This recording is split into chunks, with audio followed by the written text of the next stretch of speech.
Ini rileks saja ya. Memang saya ulang lagi, memang syaratnya itu hafal Quran tadi. Enggak, karena begini, saya berkali-kali berdebat sama orang-orang liberal. Sekarang saya tanya, mereka kan senang sekali ya mengutip ayat la ikraha fiddin, bahwa dalam agama itu tidak perlu pemaksaan. Sebetulnya ayat itu jelas ada terusannya qad tabayyana rusydu minal ghayy. Yang benar tentu begitu jelas, terpisah betul begitu jelas, yang benar ya benar, yang salah ya salah.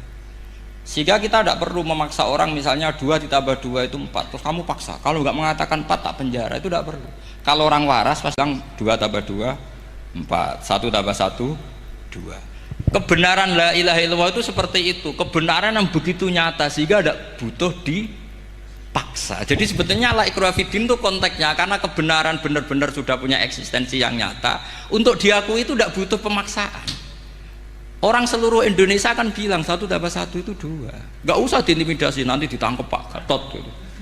Ya tidak perlu.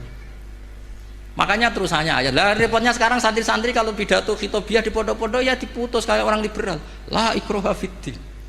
Itu belum wakaf, masih qad tabayyana rusydu minal ghayy. Paham yang saya maksud ya? Sehingga kadang Nabi itu ngendikan secara ekstrim.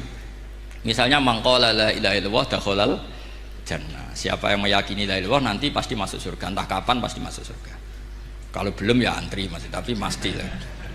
Terus Nabi sempat ngendikan, itu hadis sahih, wa in zana wa in saraka, meskipun pernah punya masa lalu, zina itu fi'il madhi, pernah punya masa lalu, pernah zina, pernah maling. Itu sampai 3 kali sahabat protes.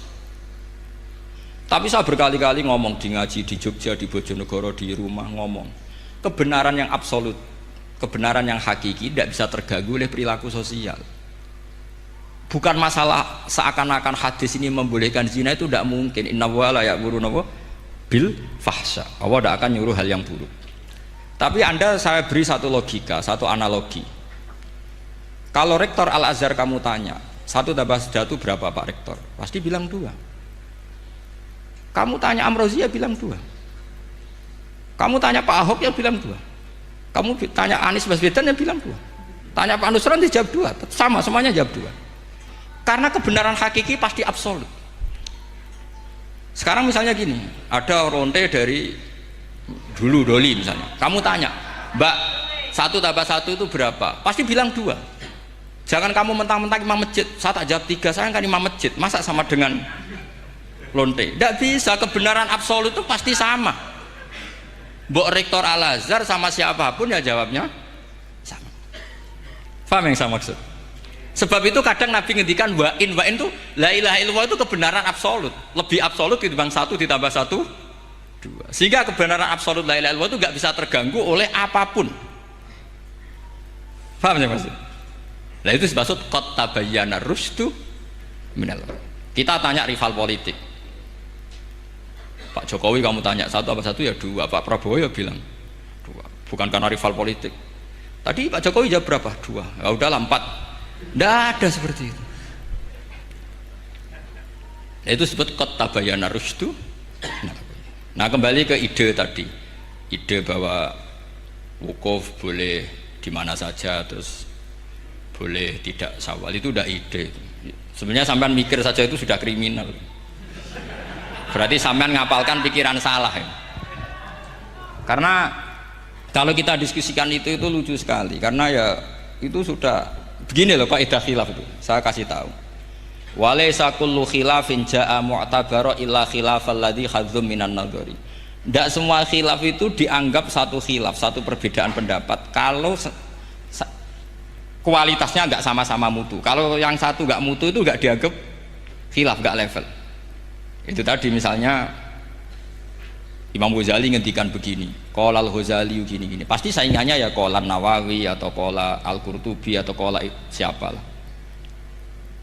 Jangan qala al-Ghazali terus kamu saingi menurut Ustadz dari Solo, dari Jogja, wah ya udah level, masa Imam Ghazali disaingi.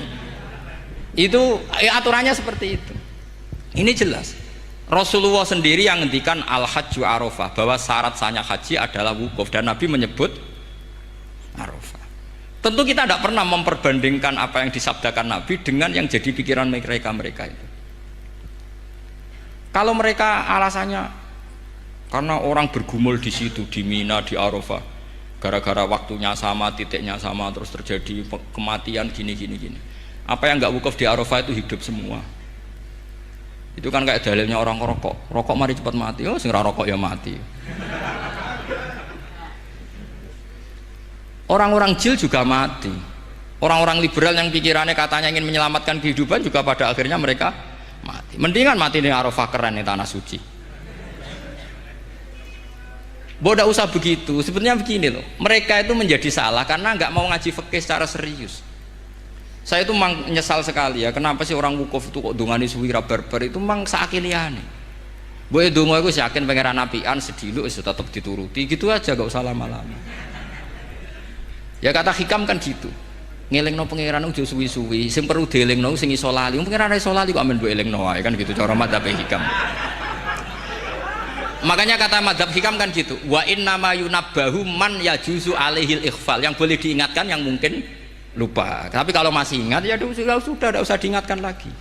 Doa itu sekali saja. Saya ini termasuk korban kitab hikam. Loh, saya itu berkali-kali ke Mekah. Itu saya kalau dongo itu pertama di Multazam berdoa. Itu saya sebagai santri, ya pas di Multazam ingin berdoa lagi. Tapi mesti spontan itu ingat hikam. Yang boleh diingatkan, yang mungkin lupa. Akhirnya bilang, ya sudah tadi Gusti, ya gitu dong. Di putaran ketiga bilang, tadi loh Gusti, ya gitu terus. Karena memang saya malu mengingatkan zat yang nggak mungkin lupa. Tapi sampean jangan ikut saya, ini kriminal.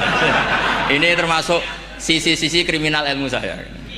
Tapi ilmunya ada, sampean cari di hikam. Wa inna ma yunabbahu man yajuzu alihil ikhfal. Yang boleh diingatkan, yang berpotensi lupa.